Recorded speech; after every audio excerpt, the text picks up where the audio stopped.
కొంతవరకు మీ అన్నలే మీ కాన్ఫిడెన్స్ అని చెప్పొచ్చా? డెఫినెట్గా ఉంటుందండి. ఆయన అంటే ఎలా ఉంటుందంటే ఏదో ఒక వర్డ్ చెప్తాడు అంతే, దాన్ని మనం పట్టుకోవాలి. ఎక్కువ రుద్దడు, నువ్వు ఇలా ఉండు ఇలా ఇది ఉండదు. ఒకే ఒక వర్డ్ ఏదో చెప్తాడు, దాన్ని పట్టుకోవాలి. ఇద్దరు అన్నలు అంతేనా? అంటే మీ ఇద్దరం చాలా క్లోజ్ ఉంటాం. ఎవరు? గణేష్ మీరు? అన్నయ్యతో ఎలా క్లోజ్ ఉంటాం అంటే ఆయన మేము ఫాదర్లా చూస్తాం. ఆయనలో ఉండదు, మళ్ళా చాలా ఫ్రెండ్లీగా ఉంటాం. ఆయన్ని మేము మా ఫాదర్ లాగే ఆయన, బట్ ఆ రెస్పెక్టే ఉంటుంది. మీ ఇద్దరం గణేష్ నేను ఒరవరే అనుకుంటాం, ఆయన్ని అన్నయ్య అంటాం.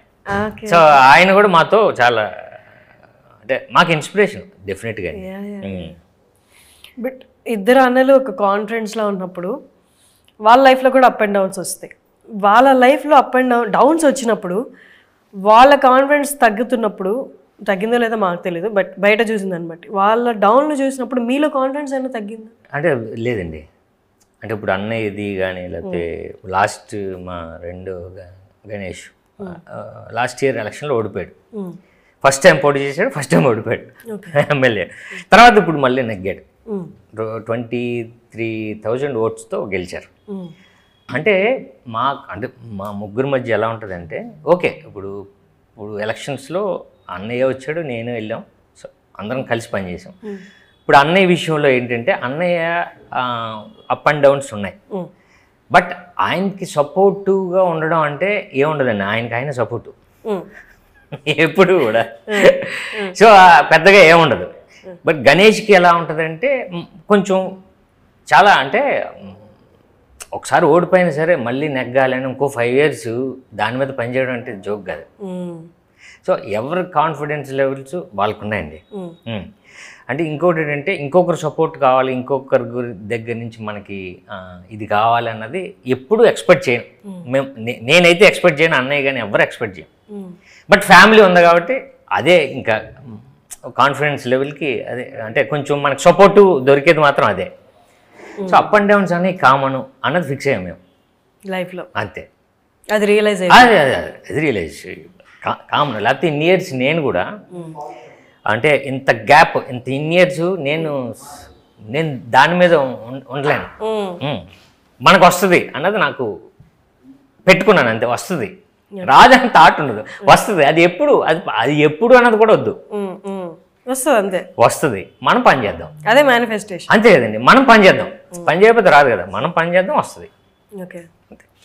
మీ విషయంలో ఇందాక అడిగినట్టు ఎవరు నెక్స్ట్ ఏంటి అని అడుగుతున్నప్పుడు ఎలా మీరు కట్ చేశారు, అలాగే లైగర్ విషయం వచ్చినప్పుడు ఆయన ఇన్స్పిరేషన్గా తీసుకున్న చాలామంది అప్కమింగ్ డైరెక్టర్స్ కానీ ఆల్రెడీ ఉన్న డైరెక్టర్స్ కానీ వాళ్ళందరూ ఫేస్బుక్కి వెళ్ళిపోయి డైరెక్ట్గా ఏమైంది నీకు అన్న మాటలు అయితే మాట్లాడారు. అంటే చూసే వాళ్ళందరికీ కూడా ఆడియన్స్కి కొంచెం ఇబ్బందిగా అనిపించింది.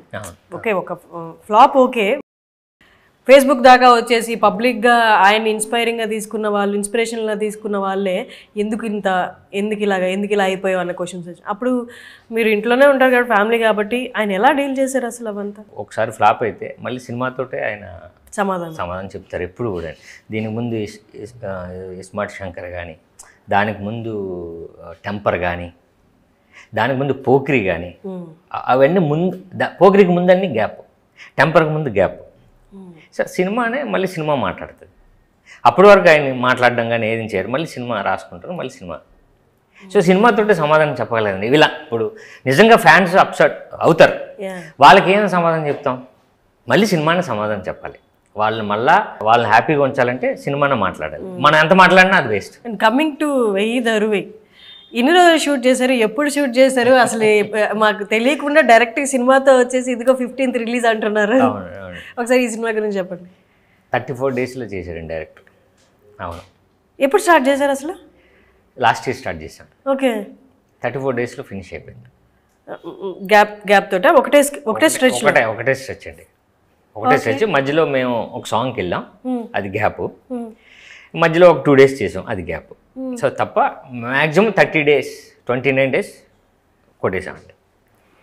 ఏంటి అంత కాన్ఫిడెంట్? స్టోరీ మీద కాన్ఫిడెంట్? అవునండి, స్టోరీ బేసిక్గా స్టోరీ అంటే డైరెక్టర్ తీసుకున్న స్టోరీ అండ్ ప్రొడ్యూసర్ గారి ఎంకరేజ్మెంట్, ఈ రెండు సెట్ అయితే అది 34 daysలో చేయడం జరిగింది. బేసిక్గా అంటే నాకు ఈ వెయ్యి దొరువే అన్న సినిమా నాకు ఒక హాఫ్ అన్ అవర్లో కథ చెప్పారు. బట్ నాకు అర్థమైంది ఈ ఫ్లేవర్ కదా మనకు కావాల్సింది. Okay, fully entertainer comedy. అయితే మనం ఒక చిన్న విషయం చెప్తున్నాం అంటే ఒక సినిమాకి పర్పస్ ఒకటి ఉంటుంది, ఎంటర్టైన్మెంట్ చేసేవచ్చు వదిలేయచ్చు. బట్ ఇందులో ఒక సినిమాకి ఒక అంటే బయటకు వస్తే ఓకే ఈ సినిమా రెగ్యులర్ కాదు, రెగ్యులర్ అయినా సరే ఏదో డిస్కస్ చేశారని అది వస్తుంది.